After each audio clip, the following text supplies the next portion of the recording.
গত ৫ আগস্ট বৈষম্যবিরোধী আন্দোলনের মুখে আওয়ামী লীগ সরকারের পতনের পর দেশের আইনশৃঙ্খলা পরিস্থিতি বেশ নড়বড়ে হয়ে পড়ে। এই পরিস্থিতিতে দেশের বিভিন্ন গণমাধ্যম ও গণমাধ্যম কর্মীরা নানাভাবে হামলার শিকার হয়েছে বলে দাবি করেন। এই ঘটনার প্রেক্ষিতে খুলনার সাধারণ সাংবাদিকরা খুলনা প্রেস ক্লাবে মানববন্ধন কর্মসূচি পালন করে। পাশাপাশি আমার যে কর্মস্থল আছে সেই কর্মস্থলের নিরাপত্তা এই রাষ্ট্রে বিধান করবে, এটাই প্রত্যাশা।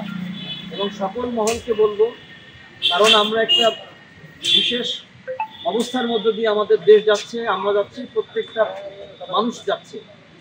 সেই ক্ষেত্রে সবার নিরাপত্তা নিশ্চিত করার দায়িত্ব রাষ্ট্রের। গণমাধ্যম সকলের কথাই বলবে, গণমাধ্যমের সমালোচনা মেনে নিতে শিখতে হবে, তাহলেই আসলে প্রকৃত সংবাদ উঠে আসবে। ভয় দেখিয়ে কখনো সত্য প্রকাশ থেকে বিরত রাখা যায় না, যার প্রমাণ আজকের এই সাংবাদিকরা যারা মাঠে আছেন। সরকারকে বিতর্কে ফেলার জন্য হয়তো এই হামলাগুলো করেছে, আমি এর তীব্র নিন্দা জানাই।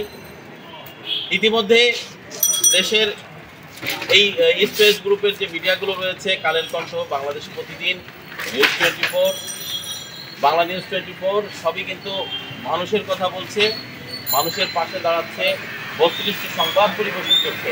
কালের কণ্ঠের প্রতিবেদক কৌশিক দে সাধারণ মানুষকে সংবাদকর্মীদের পাশে থাকার আহ্বান জানান এবং সংবাদকর্মীকে সাধারণ জনগণের দায়িত্ব পালন করার আহ্বান করেন। সকলেরই সহযোগিতা খুবই অপরিহার্য। আমরা এই দাবি নিয়েই আজ রাস্তায় দাঁড়িয়েছি। আপনাদের কাছে আমাদের আহ্বান যে গণমাধ্যমকে সহযোগিতা করুন, গণমাধ্যমকে পরিচালিত করতে দিন এবং রাষ্ট্র সমাজ ব্যবস্থা এর থেকে গণমাধ্যমকে এড়িয়ে কোনো কিছু আমরা ভালো কিছু পাবো না। Shafet Hossain Shaon, voice of tiger.